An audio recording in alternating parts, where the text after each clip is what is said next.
Of all the Tiger formations committed to Operation Citadel on July the 5th, 1943, only Tank Battalion 503 was fully up to strength. This formation had been allocated to Army Detachment Kempf. Much to the unhappiness of the battalion commander, Hauptmann Graf Kageneck, the 3 companies of the formation were ordered by higher command to be split up, with each being allocated to support one of the 3 panzer divisions that formed the 3rd Panzer Corps. 42 Tigers of the 45 on strength actually began operations on July the 5th. Although the Tiger has become synonymous with the great battle that took place in the Kursk salient, the actual number committed to the offensive was quite small. Of the approximately 2,700 German tanks and assault guns, just 133 were Tigers. By far and away the mass of tanks comprised upgun Panzer IIIs and IVs. Nevertheless, the Tigers inflicted losses on the Soviet armoured forces out of all proportion to the small numbers employed. The T-34, which had proven superior to the Mark IIIs and IVs for so long, now found itself totally outgunned and vulnerable to the Tiger's big gun beyond 2,000 metres. In addition to a very large number of tanks, the Soviets also employed extensive aircraft during the battle. Throughout its course, German ground formations found themselves frequently under attack from Soviet ground attack units, the bulk of which were flying the Ilyushin IL-2 Sturmovik. Many German armoured units advanced with support provided by mobile anti-aircraft units operating 20mm and 37mm flat guns.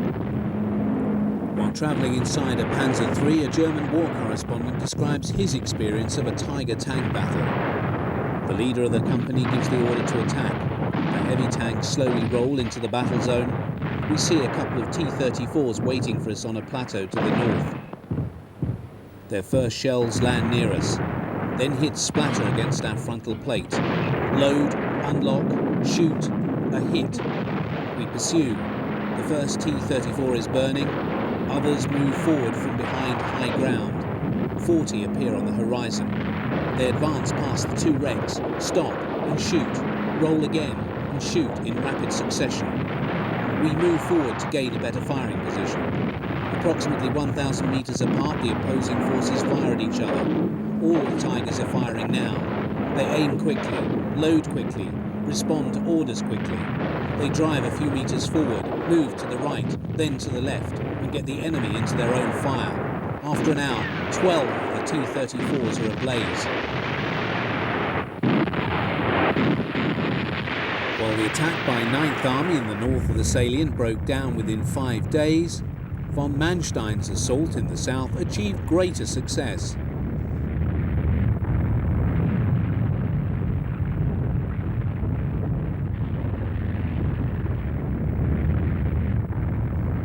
The climax of the offensive was the great tank battle at Prokhorovka between the 3 Panzer Grenadier divisions of the SS Panzer Corps and General Pavel Rotmistrov's 5th Guards Tank Army. In 2 days' fighting, the Soviets lost nearly 400 tanks. Hitler called off Citadel on the 13th of July, claiming the need to dispatch forces to Italy to counter the Allied invasion of Sicily. The SS Panzer Corps, which had long been earmarked by Hitler for this task, was ordered westward forthwith. However, the start of a large Soviet offensive across the River Mayas, some 400 miles to the south, saw only the 1st SS Panzer Grenadier Division Leibstandarte Adolf Hitler sent to Italy with the other 2 SS divisions sent to contend with the Soviet forces attacking German 6th Army. Before departure, the Leibstandarte passed their armour over to the other 2 SS divisions, Das Reich and Totenkopf, and other armoured units. The equivalent of 2 Panzer Corps were allocated to the Mayas front.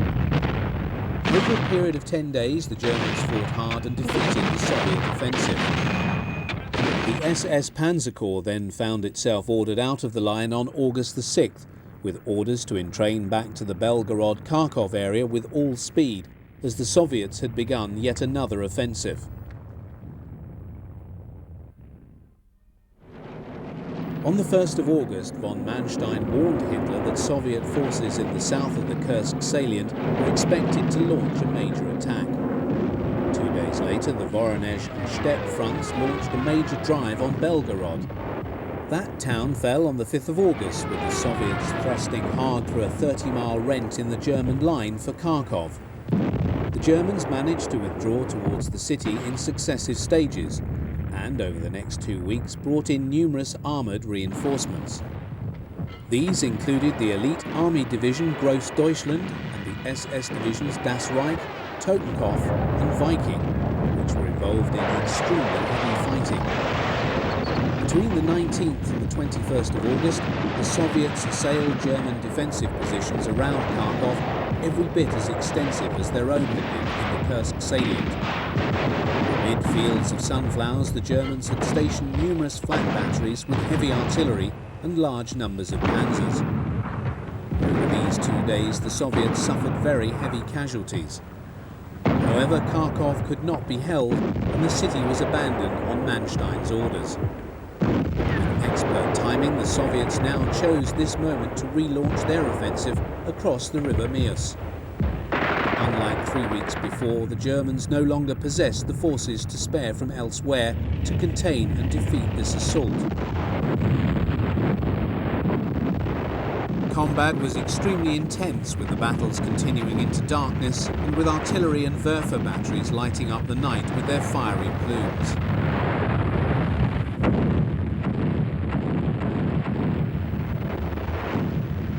It was only in September that a very reluctant Hitler conceded to von Manstein's demand and agreed that the Donetsk region should be abandoned and the German forces begin a major retreat to the river Dnieper.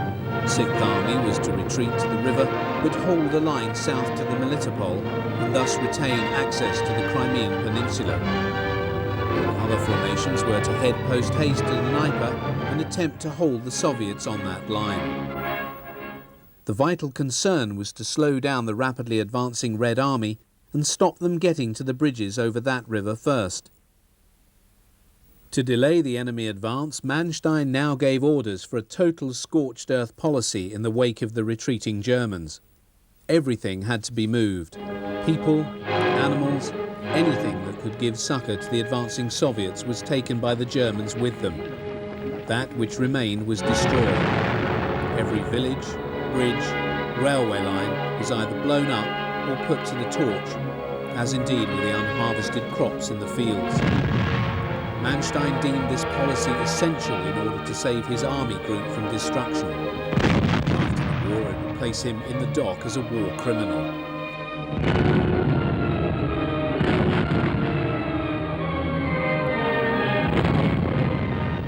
Even as these vast demolitions were taking place, the German forces in southern Russia were driving as hard as they could for the river bridges of the Dnieper, Europe's third largest river. The lack of time prevented the Germans from leaving a desert in their wake, as had been their intent.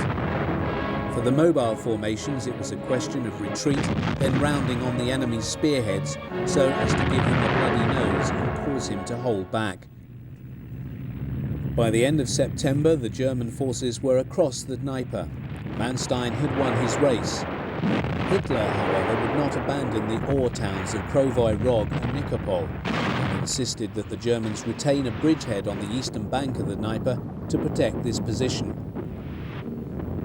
Over the next few months, this region became the focus of extremely heavy fighting involving a number of large tank clashes. When finally the German forces were forced to pull all their assets back across the river, they were in time merely to deal with a massive new offensive aimed at the capture of Kiev. From the Dnieper, the way was only back for the Panzerwaffe to Berlin.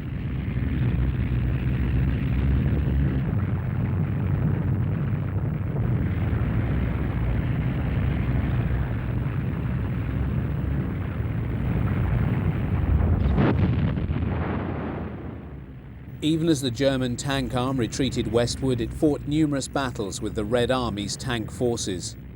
In these clashes, the Panthers, Tigers, Panzer IVs and assault guns of the tank arm inflicted heavy casualties on their enemies.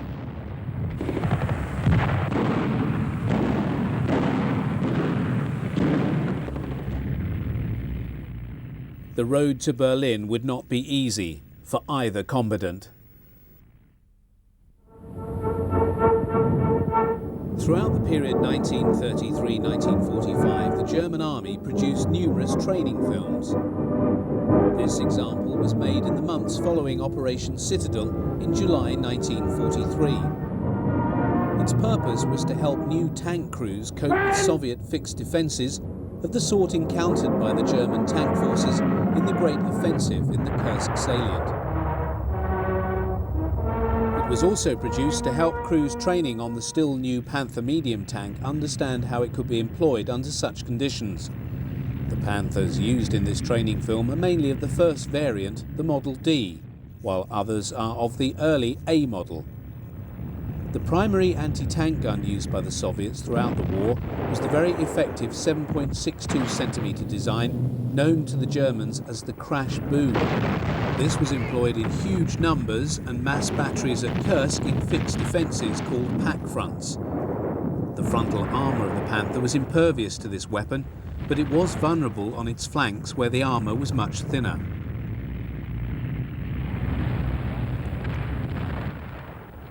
Soviet infantry are preparing their Molotov cocktails.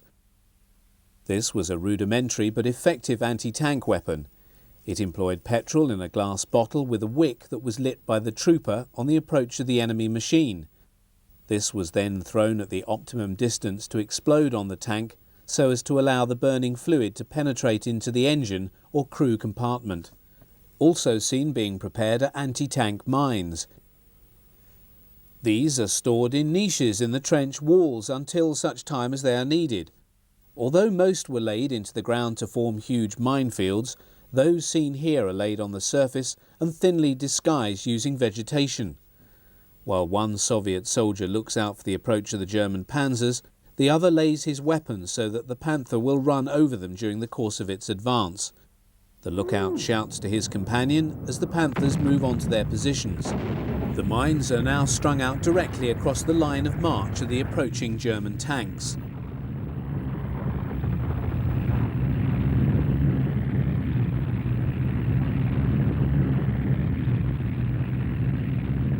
The gunner views the approaching Soviet positions through his sight .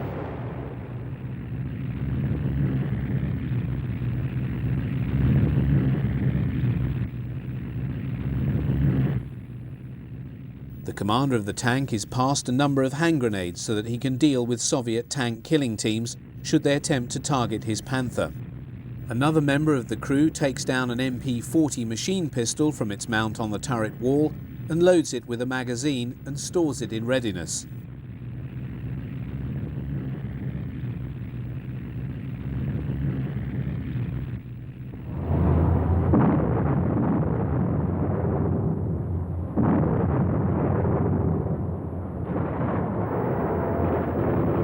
Soviet heavy machine guns proceed to fire on the turret of this early Model A Panther. The effect of the machine gun's bullets is enough to fracture and splinter the armoured glass in the cupola used by the commander to scan from within the tank. A number of replacement vision blocks are carried within the tank, and the commander proceeds to set in place one of these as the Panther continues to advance on the Soviet positions.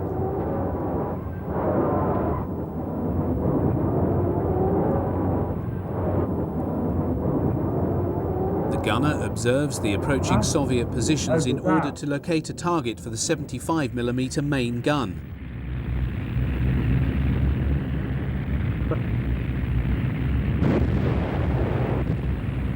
A Soviet infantryman hidden in his trench prepares his magnetic hand grenades to throw at the oncoming Panther.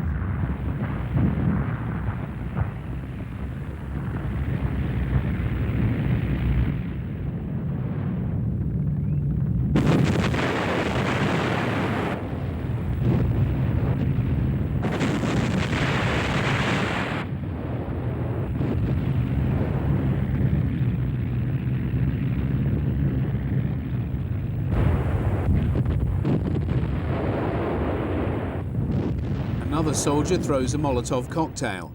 This is observed by the driver of the Panther when it smashes on his armoured visor. He brings the tank to a rapid halt, and he replaces the vision block on his driving position.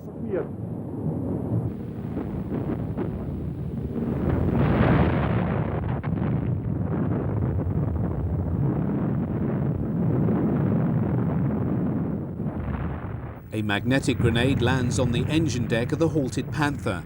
Its clang is clearly heard inside the tank by the crew.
Hurra!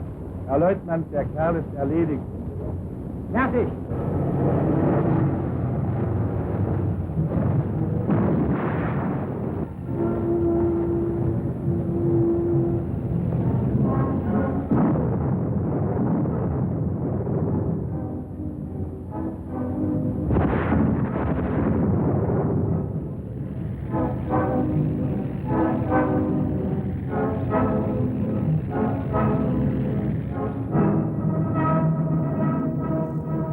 This method of collapsing occupied trenches was used by many German tank crews in the Battle of Kursk.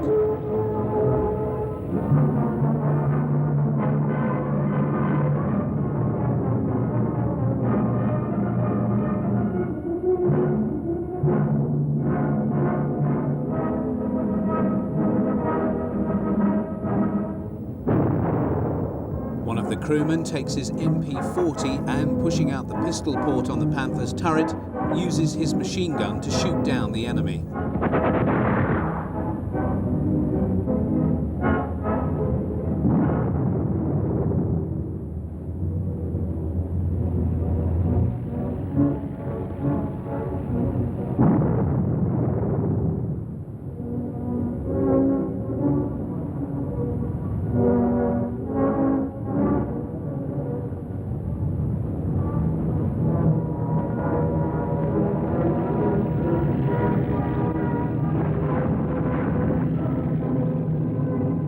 Molotov cocktail lands on the engine deck and the burning fuel runs down into the cooling vents. This is a very dangerous moment for the Panther crew.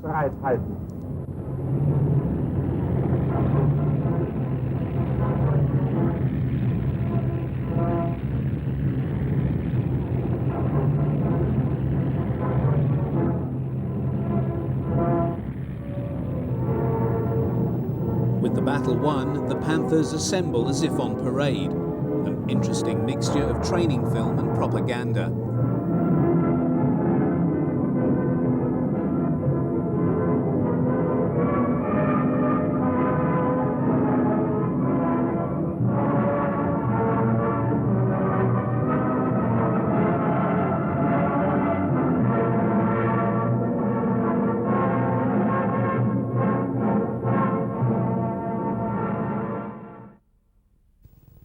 This 1944 training film focuses on the role of the Panzer Grenadier platoon in attacking Soviet positions in cooperation with a tank destroyer formation. It permits a superb insight into German small unit tactics and offers clear images of late model SPWs and the only surviving film of the early Panzerjäger 4s.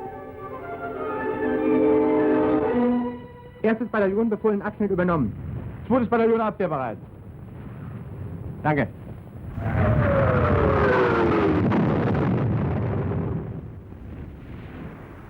Zu kurz. Ja, wir werden eine ganze Menge zu tun kriegen hier.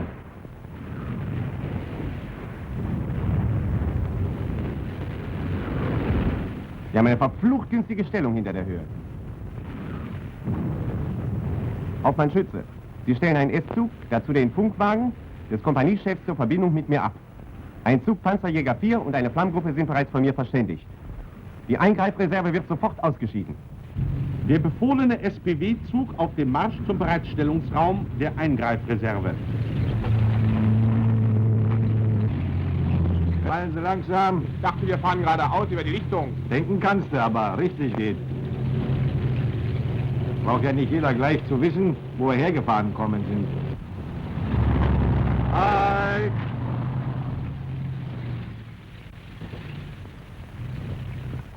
Leutnant Frister, Führer der Panzerjäger 4. Anhältchen Neumann führt die Flammgruppe. Na Neumann, sind wir mal wieder zusammen, da wird schon klappen, was? Jawohl, Oberleutnant. Wir befinden uns an dieser Stelle. Mein Zug ist in diesem Raum bereitgestellt, die Flammgruppe hier. Einverstanden? Meine SPW sichern von hier aus. Wegner! Herr Oberleutnant.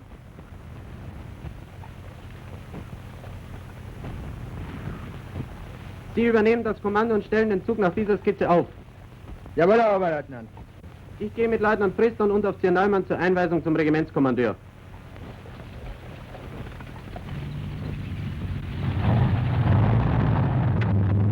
Der Bereitstellungsraum der Eingreifreserve liegt 4 Kilometer hinter der Front in der Mitte des Regimentsabschnittes, also außerhalb der Reichweite der feindlichen Artillerie.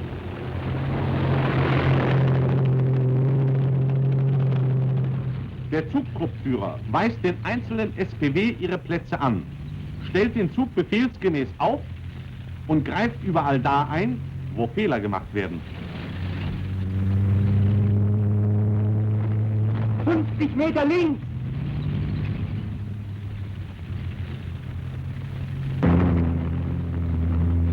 Meter rechts!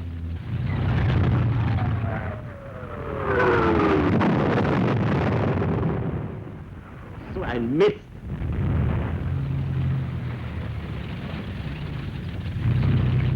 Halten lassen! Halten lassen! Halten! Was ist los? Wo wollen Sie denn dahin? In Deckung fahren, Herr Feldwebel. Ja, Mensch, sehen Sie denn nicht, dass Sie Ihre eigene Tarnung über den Haufen fahren? Los, kommen Sie!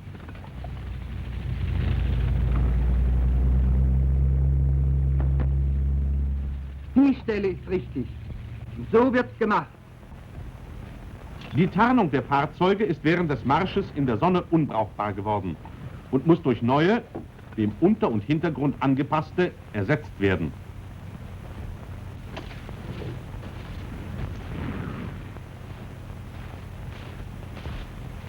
Ein reinlicher Mensch. Na, mal nicht so heftig. Aber von Spuren keine Spur, Herr Feldwebel. Und ihr verschwindet in den Wald. Kolb, kommen Sie mal her. Herr Feldwebel? Sehen Sie hier irgendwo einen Wagen? Merken Sie sich, Kolb. Lieber 10 Meter zu weit im Wald, als wie 1 Zentimeter zu weit draußen. Zurückstoßen lassen. Ihre Züge und die Flammgruppe sind Eingreifreserve unter Führung von Oberleutnant Kehl. Wir befinden uns auf der Höhe 375, Norden, in Richtung auf diese Birke. Lage. Der Feind greift mit Infanterie und Panzerkräften die hart umkämpfte Stellung des Regiments erneut an. Das Regiment verteidigt sich westlich Alexandrowka und Simonowici mit Front nach Nordwesten und hat den Auftrag, Feinddurchbruch an die Rollbahn Sagorice-Kostelec zu verhindern. Der Feind hat an 3 Stellen günstige Angriffsbedingungen, und zwar durch die Senke rechts, durch die Mulde in der Mitte bei 7. Kompanie und von dieser kahlen Höhe aus. Außerdem müssen wir mit Angriffen an den Trennungslinien unserer Nachbarn rechnen. Für alle 3 Fälle und für die Einbrüche an den Grenzen des Regiments ist erstens zu erkunden die gedeckten Annäherungsmöglichkeiten, zweitens Verbindung aufzunehmen zu den Führern der vorne eingesetzten Kompanien. Drittens, zu überlegen, die Kampfführung zur Bereinigung eines erfolgten Feindeinbruches. Verantwortlich dafür sind Sie, Merkel. Es ist jetzt 8:13 Uhr. Um 12 Uhr melden Sie mir Ihre Ergebnisse hier. Wiederhole. Erkundung, Verbindung aufnehmen, Kampfführung überlegen. Danke. Oberleutnant Kehl hat im Bereitstellungsraum der Eingreifreserve sofort den Erkundungstrupp zusammengestellt und gibt seine Befehle. Anfertigen einer Skizze nach Karte. Mitnahme von Leuchtpfeilen zur Wegemarkierung bei Nacht. Leutnant Pfister hat seinen Vertreter Unteroffizier Heller mitgebracht.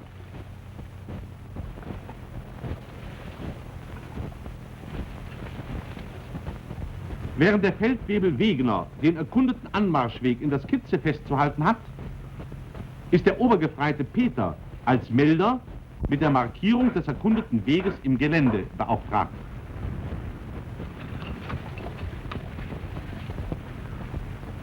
Das weiße Holz der angeschlagenen Bäume lässt auch auf weite Entfernung die Schneise erkennen.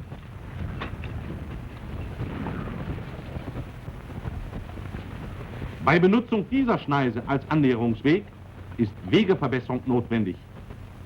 Entsprechende Befehle müssen vom Führer der Eingreifreserve rechtzeitig gegeben werden. Da, Peter, hast du auch eine.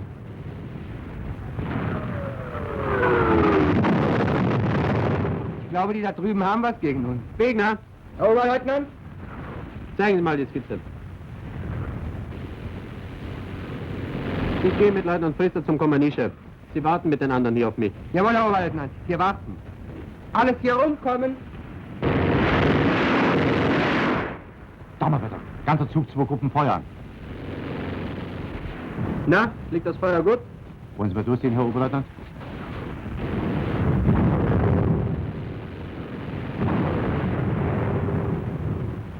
Sagen Sie, wo ist denn Ihr Kompaniechef? Immer denselben Graben lang, etwa 100 Meter weiter, Herr Oberleutnant.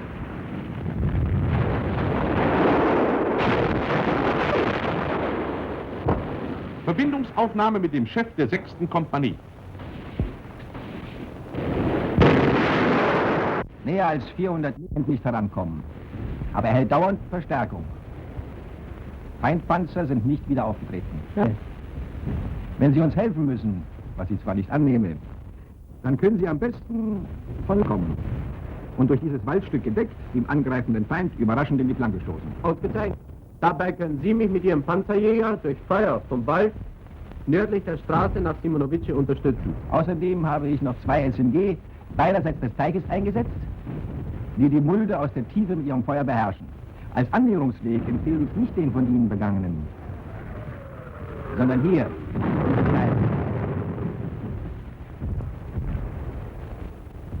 Kneipe. Dann vermeiden Sie den versumpften Graben. Danke Ihnen. Ich gehe jetzt mit meinem Erkundungstrupp gleich diesen Weg zurück, bis ich auf die Straße nach Simonovice stoße. Vor uns, etwa 800 Meter die HKL. Ihr Einsatz in dieser Richtung müsste von hier doch gut möglich sein.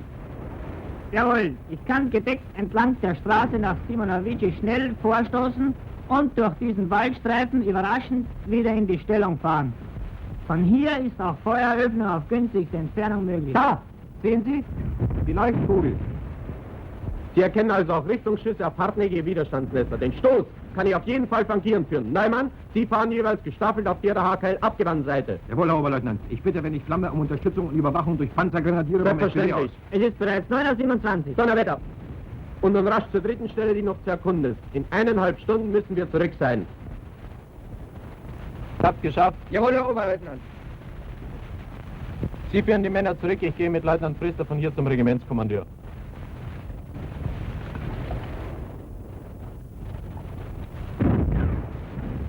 Erkundung und Verbindung Aufnahme durchgeführt, Kampfpläne anhand dieser Skizze festgelegt. Beobachtungsgraben ausgebaut. Gut. Kommen Sie.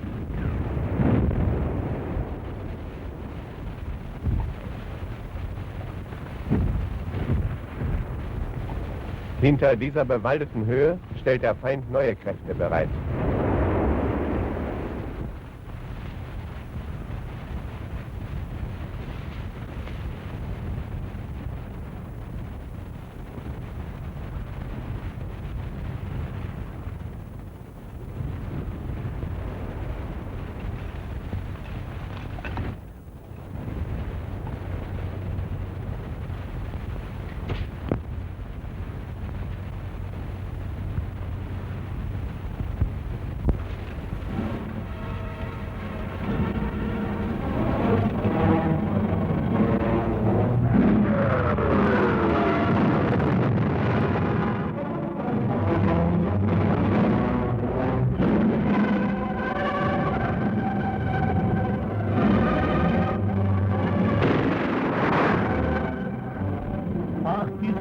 Сын, сволочь такая! Огонь! Готов.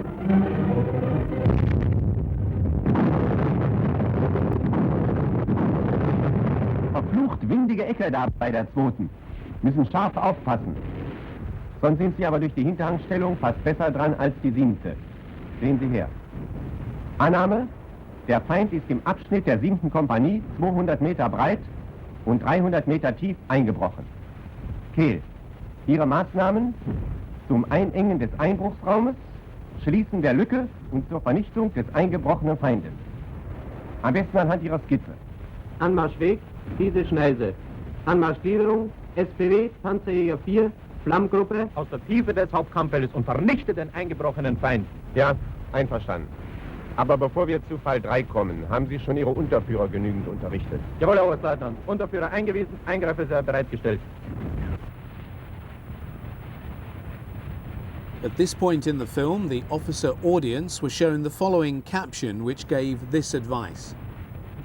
At this juncture, you should take note of the following points. You must always acquire a detailed knowledge of the situation and of conditions in the area. All soldiers must be given clear tasks to avoid confusion. Your NCOs must be thoroughly briefed, as thorough and precise preparation are the prerequisites of success. Peter, Herr Grebe? gehen Sie zu Unteroffizier Neumann und Unteroffizier Heller. Beide sollen sofort zum Funk-SPW von Oberleutnant Kehl kommen. Jawohl, Herr Grebe. Unteroffizier Neumann und Heller zum Funk-SPW kommen. 6. Mein Stahlhelm.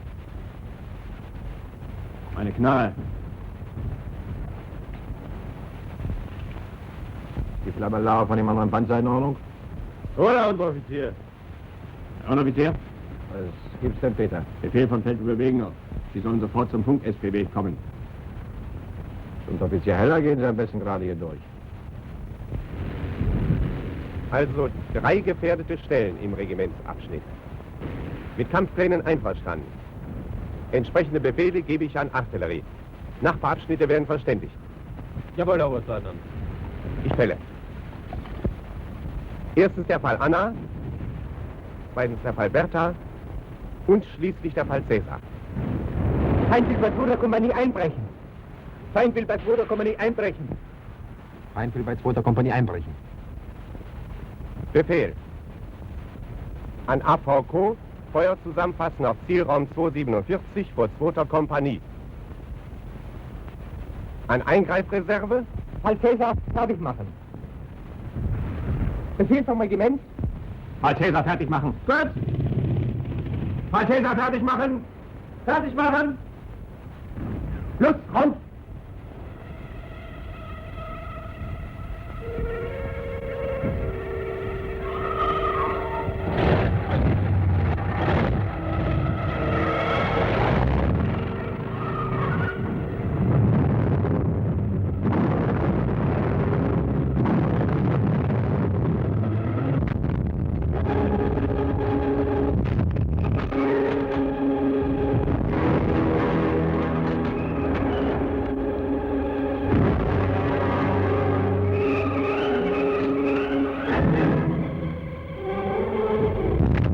Laufwechsel beendet. Feuer frei.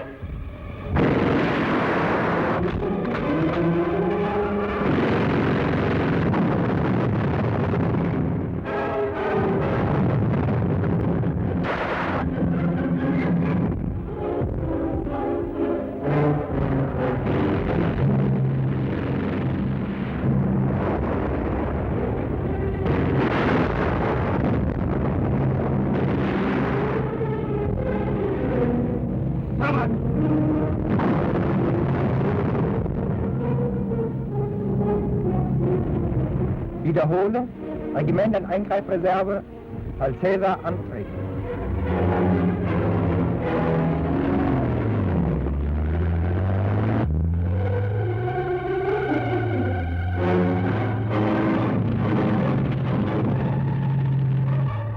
Die Eingreifreserve tritt an und gliedert sich in der für Fall Cäsar befohlenen Form.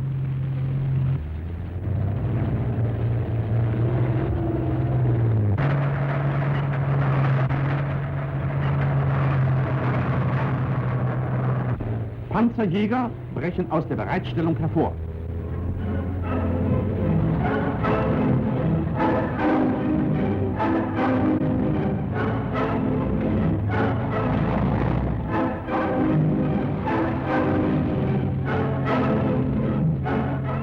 Anmarschgliederung der Eingreifreserve, SPW, Panzerjäger,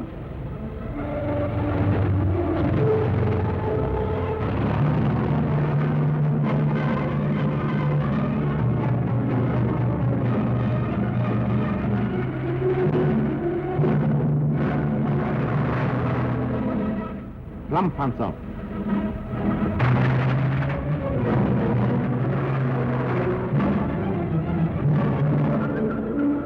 Wegemarkierung spart Zeit und Ärger.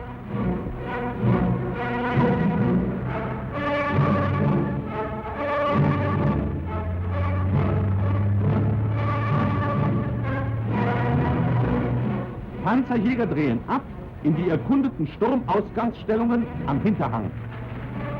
Der SPW-Zug und die Flammengruppe fahren gedeckt zum Stoß in die Flanke des eingebrochenen Feindes vor.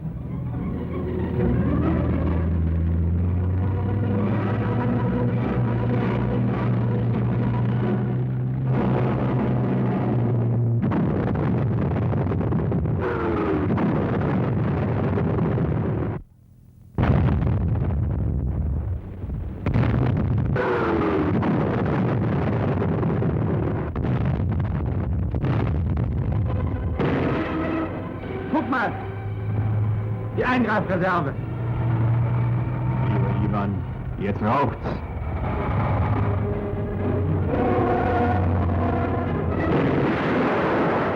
Windhund an alle. Kette.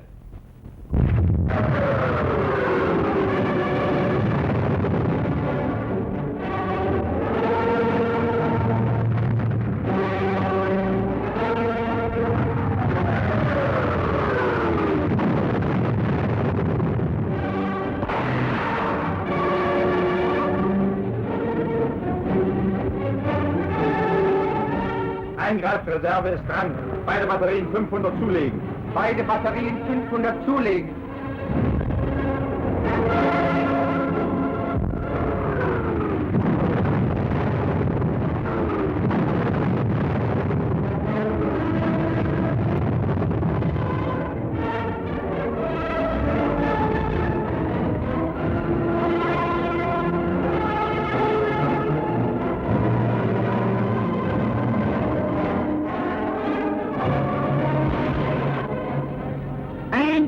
Sprenggranaten. Sprenggranaten. 800. 800. 2 kleine Kuscheln. Feind MG. Daneben ein heller Fleck. Schuss. Fertig! Fertig! Durchfeuer!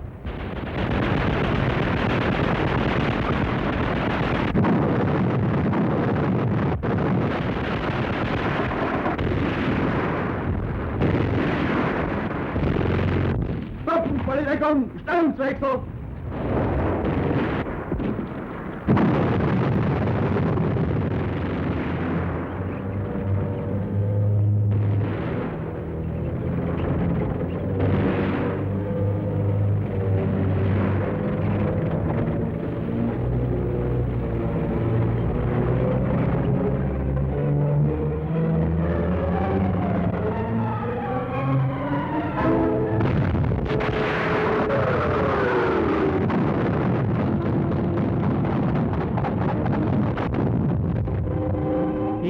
Von Windhund. Achtung! Feindpack!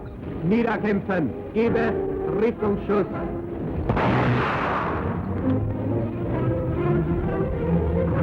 Hygiene verstanden, fertig.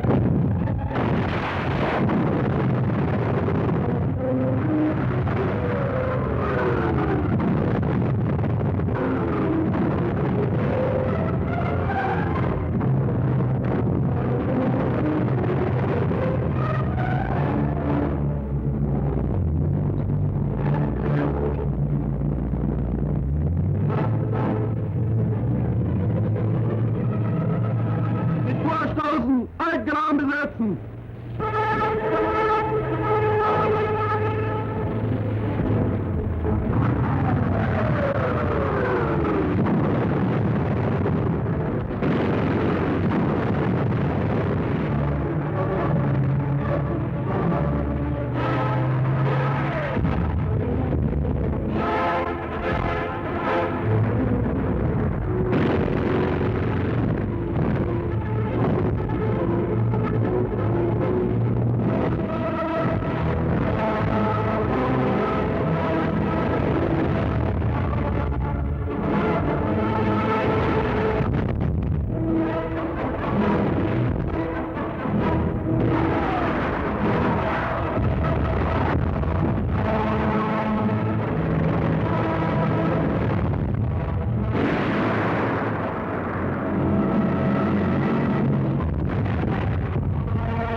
Ding von Windhund.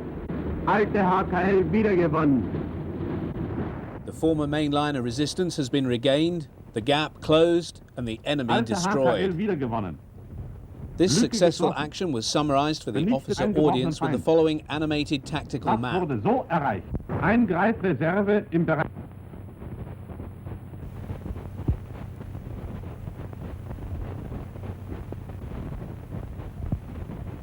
Anmarschgliederung.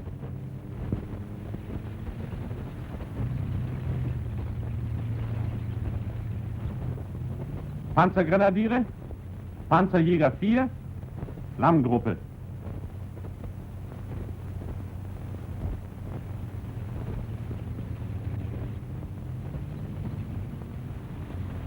Die Panzerjäger fahren in erkundete Sturmausgangsstellungen und schießen aus Feuerstellungen die Panzergrenadiere vor.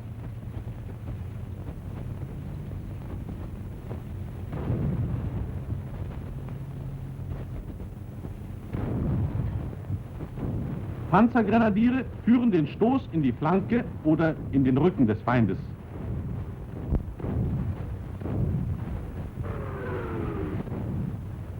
Die Panzergrenadiere haben sich dem Einbruchsraum bis an die untere Streugrenze des eigenen Artilleriefeuers genähert.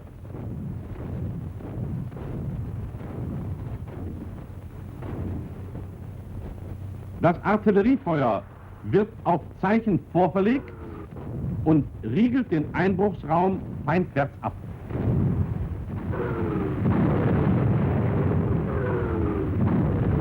SMG aus der Tiefe und Panzerjäger 4 vernichten Feindziele im Einbruchsraum.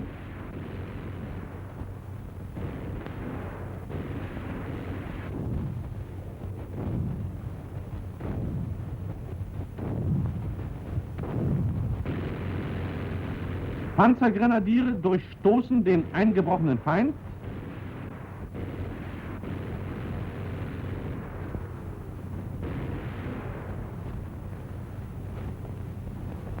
Und setzen sich mit abgesessenen Panzergrenadieren zusammen wieder in den Besitz der alten Hauptkampflinie. Während sich die abgesprungenen Panzergrenadiere zur Verteidigung einrichten, halten die vor der Hauptkampflinie stehenden SPW den Feind aus Randstellungen nieder. Den Schutz gegen Nahkämpfer übernehmen die freigemachten LMG.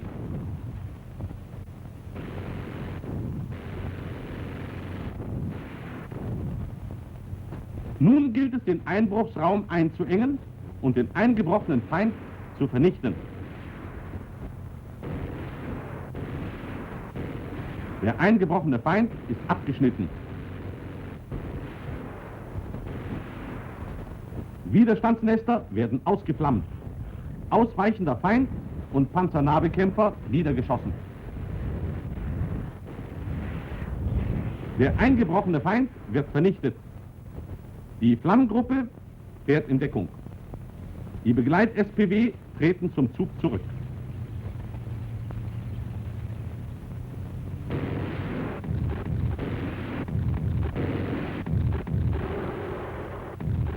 Panzerjäger 4 stoßen vor und decken durch Feuer das Absetzen der SPW hinter die wiederhergestellte Hauptkampflinie.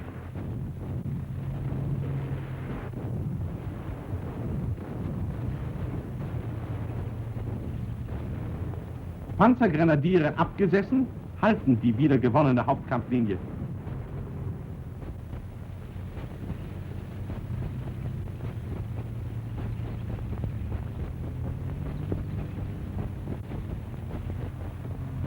Wechselseitig lösen sich Panzerjäger und SPW vom Feind und fahren hinter Höhe 375 in Deckung.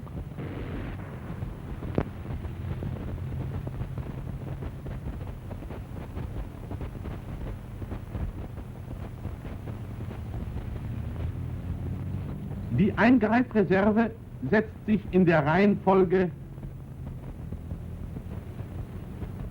Flammgruppe, Panzerjäger 4, SPW ab und stellt sich im alten Raum erneut bereit.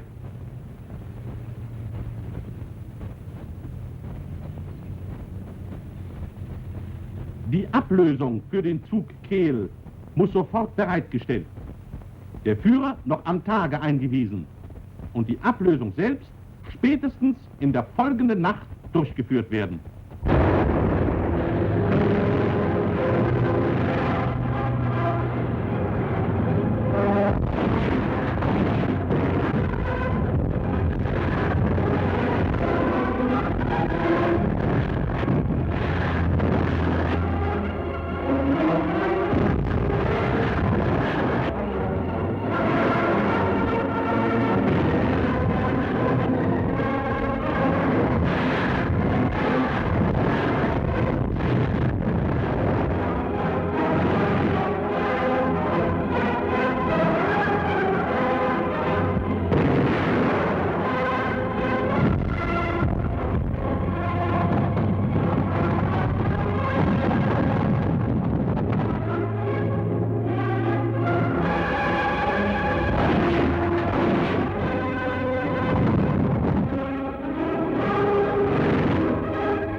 Hauding von Windhund. Eingebrochener Feind vernichtet, alte HKL wiederhergestellt, abwehrbereit. Worauf es ankommt. Feuer zusammenfassen. Stoß in die Flanke. Schließen der Lücke. Wiederherstellung der HKL.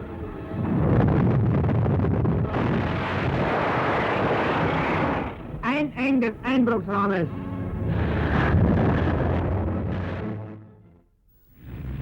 A number of armoured fighting vehicles that served with the German army in the Second World War did not get captured on film. It is possible that some may have been, but the film was destroyed or has been lost since the end of the conflict. In In this short sequence, we are able to see the only surviving footage that exists of two important AFVs. This Jagdpanzer 470 Lang has often been seen as a still but never before in moving footage, and is seen here in the Battle of the Bulge.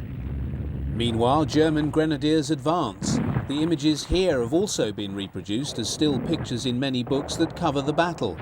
This particular sequence of German infantry advancing past lines of burning US jeeps, lorries and half-tracks has become one of the classic images of the time.